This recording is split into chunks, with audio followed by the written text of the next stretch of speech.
Les mesures d'accompagnement de la banane, qu'on connaît plus généralement sous le nom de BAM, font partie d'un paquet qui trouve son origine dans les accords qui ont été négociés à Genève pour mettre fin à un très long conflit. Et donc en 2009, on est arrivé avec des accords commerciaux qui prévoient qu'en fait les droits de douane pour la banane dite dollar, c'est-à-dire la banane des pays en gros latino-américains, va arriver sur le marché européen avec chaque fois un tarif dégressif. Donc d'année en année, jusqu'en 2017, il est prévu que ces droits diminuent, mettant en difficulté les bananes les secteurs bananiers qui jusqu'à présent bénéficiaient d'une protection. C'est ce qu'on appelle l'érosion des préférences.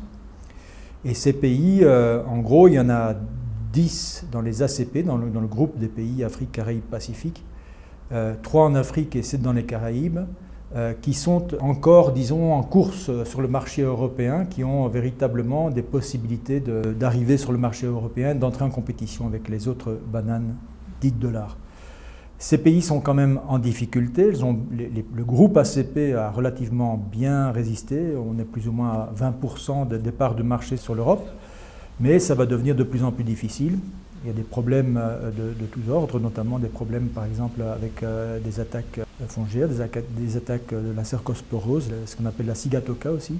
Et dans les accords qui ont été négociés à Genève, l'Union européenne a décidé de continuer son appui à ce secteur banane ACP. Maintenant, ce programme BAM est un programme qui a un montant total de 190 millions d'euros et qui va donc bénéficier à 10 pays qui ont été considérés éligibles. On a affaire à un secteur de la banane qui est très divers. Donc ce n'est pas les mêmes situations au départ, ce n'est pas non plus, ce ne sont pas les mêmes solutions pour rester compétitif. Donc on a vu qu'il y a des solutions vers les marchés de niche, mais ça demande aussi des sacrifices et ça demande des investissements. Et il y a des pays qui essayent éventuellement de se cantonner sur des marchés locaux ou régionaux.